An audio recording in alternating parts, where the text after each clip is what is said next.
G'day, I'm Mighty.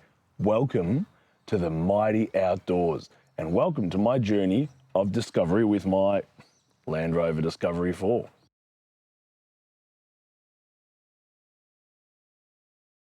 In previous episodes, you've heard me talk a little bit about what I like about the car, some of the initial issues I had, but how pleased I was that I bought it through a dealer, a little bit about my story and my reasons for purchasing this Land Rover Discovery.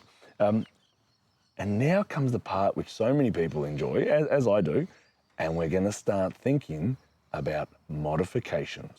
All right, so before we get too deep into the whole rabbit hole about all the things you can do to a Land Rover Discovery 4, or really for that matter, most four-wheel drives here either in the Australian market and internationally, I think it's worth explaining a little bit about what I want to do with this vehicle, which might help to explain some of the modifications that I'm thinking about.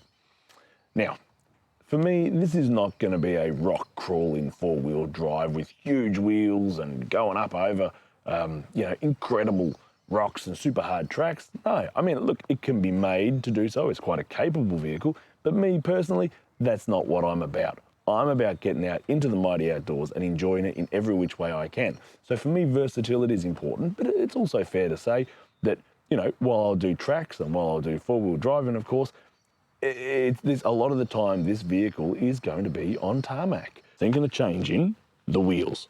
The wheels on this Land Rover Discovery are a 19-inch, which what it means, and there's people who can explain it better than me, but you got a bigger wheel within the same radius of overall, tire and wheel.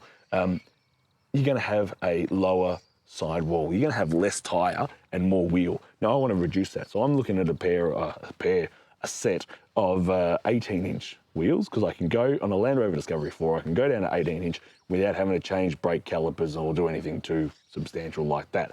So that's one thing I'm looking about doing. Second, of course, because of course we have big bouncy kangaroos in Australia, I'm thinking about a bull bar. Bull bar on the front, some frontal protection.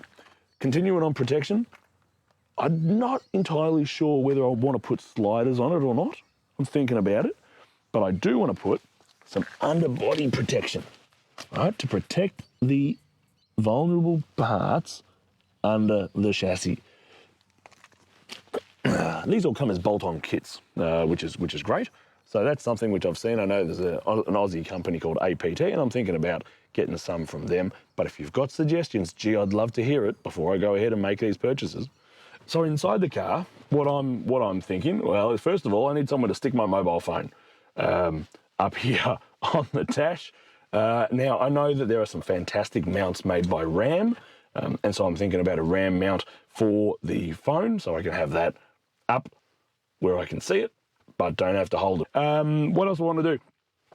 So in terms of touring and the likes of that, I'm thinking about having an iPad in here. I mean, of course, most of us have, well, many of us have iPads and the likes of that. It'd be good to be able to put a Ram mount, perhaps one of the wedge ones that goes in the seat here, so I can have that up there in front of me.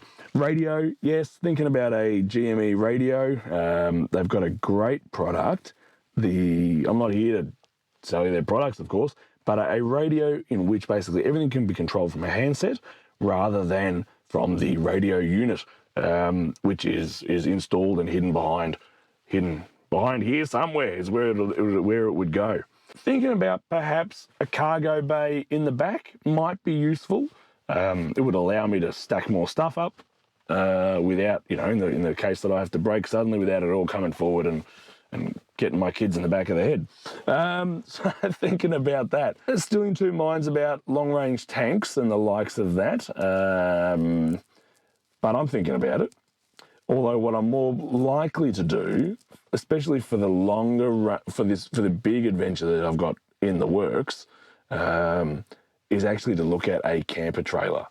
And with a camper trailer, I think that I'm going to be able to do without things like putting a fridge in the car, put in a long-range tank, because I'll be able to carry additional fuel in jerry cans and the likes of that.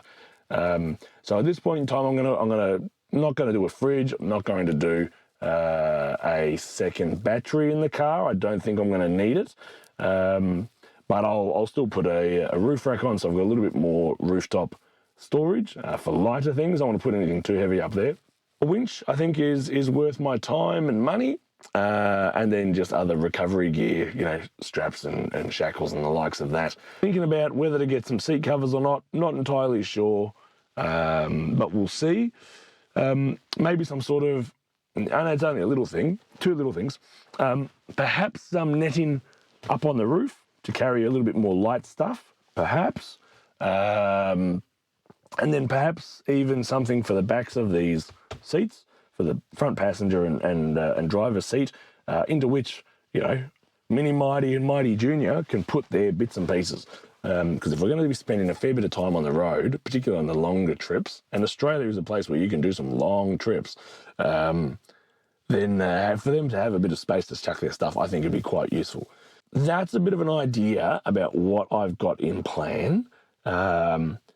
I'd really like to hear what your thoughts are. Hopefully there's some Land Rover owners subscribe to this channel who'd be happy enough to share some of your wisdom. And not just Land Rover owners. If you have a four-wheel drive, whether it be in Australia or anywhere in that matter, and you've got some ideas for some things I could do to help improve this vehicle for touring, I'd be very interested in hearing from you. So go ahead, chuck it in the comments box below. And yeah, I value your opinions. Come ahead and tell me what you think. Thanks for joining me in the Mighty Outdoors, and I can't wait to see you next time in the Mighty Outdoors. Hooroo!